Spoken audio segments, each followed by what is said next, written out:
Hello friend, আসসালামু আলাইকুম। আশা করি আপনারা ভালো আছেন। আমি আজকে আপনাকে দেখাবো লেফট, রাইট এবং মিড এই সূত্র ব্যবহার করে শুধুমাত্র আপনি কিছু সংখ্যক ডাটা কিভাবে বের করবেন। ধরুন আপনার কোনো একটা ডাটার বামের সংখ্যা অথবা ডানের সংখ্যা অথবা মাঝার সংখ্যা বের করা প্রয়োজন, তাহলে আপনি এই লেফট, রাইট, মিড সূত্রগুলো ব্যবহার করতে পারেন। চলুন আমি আপনাদের দেখাচ্ছি কিভাবে এই সূত্র ব্যবহার করে শুধুমাত্র আপনার প্রয়োজনীয় ডাটা বের করবেন। আপনার যদি শুধুমাত্র বামের কোনো সংখ্যা বের করার প্রয়োজন হয় তাহলে আপনি লেফট সূত্র ব্যবহার করতে পারেন।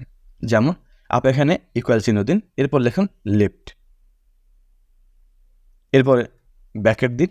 ধরুন আপনি রুল নম্বরে এর বামের সংখ্যাগুলো বের করবেন, তাহলে আপনি এখানে ক্লিক করুন।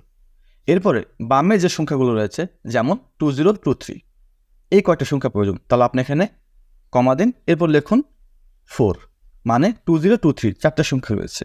আপনি এখানে ব্র্যাকেট ক্লোজ করে দিন, এরপর এন্টার মারুন।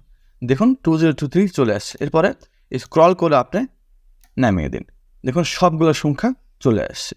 এখন যদি মনে হয় আপনার ডানের সংখ্যা প্রয়োজন, তাহলে আপনি কি করবেন, আপনি এখানে ইকুয়াল চিহ্ন দেবেন, এরপর লিখবেন রাইট,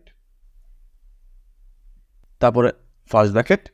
এরপর আপনি যদি এই ক্লাস আইডি আছে, এই ক্লাস আইডি শুধুমাত্র সংখ্যাগুলো আপনার বের করা প্রয়োজন, তাহলে আপনি কী করবেন, আপনি এখানে কমা চিহ্ন দেবেন, এরপর দেখবেন সংখ্যা কয়টা রয়েছে, 1 2 3 4 5 6 ছয়টা আপনার সংখ্যা রয়েছে। আপনি এরপরে 6 দিলেন, এরপরে ব্র্যাকেট ক্লোজ করে দিলেন, এন্টার মারলেন, আপনার শুধুমাত্র সংখ্যা চলে আসছে। এরপর স্ক্রল করে নিচে নামিয়ে দিলেন, দেখুন শুধুমাত্র আপনার সংখ্যা চলে আসছে। এরপরে যদি আপনার মনে হয় যে আমি শুধু মাঝের সংখ্যাটা প্রয়োজন, আমার ডানে এবং বামের সংখ্যা প্রয়োজন নেই, তাহলে কি করবেন, তাহলে আপনি এখানে ইকুয়াল চিহ্ন দেবেন, এরপর লিখবেন মিড, ফার্স্ট ব্র্যাকেট দিবেন।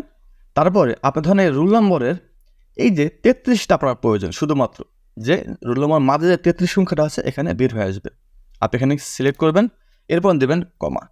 তারপরে এই 33 যেতে কটা সংখ্যা আছে আপনি গুনবেন। ধরুন 1 2 3 4 5 6 7 8 স্পেস সহকারে গুনতে হবে, 8 লিখবেন। এরপরে আপনি এই 33 কয়টা সংখ্যা আছে, 2টা, আপনি কমা দেবেন, 2 লিখবেন, তারপরে আপনি ব্র্যাকেট ক্লোজ করে দেবেন, এরপরে এন্টার মারবেন। দেখুন আপনার 33 চলে আসছে। এটিকে স্ক্রল করে নিচে নামিয়ে দিন, দেখুন আপনার 33 হয়ে গেল। আশা করি আপনারা এই লেফট, রাইট এবং মিড সূত্র কীভাবে ব্যবহার করতে হয় তা আপনারা জানতে পারলেন। আজ এ পর্যন্ত, ভালো থাকবেন, সুস্থ থাকবেন, সেই সাথে সর্বদা নলেজ অফ কম্পিউটার পাশে থাকবেন। আর আপনারা যারা নতুন অবশ্যই আমার চ্যানেলটিকে সাবস্ক্রাইব করবেন।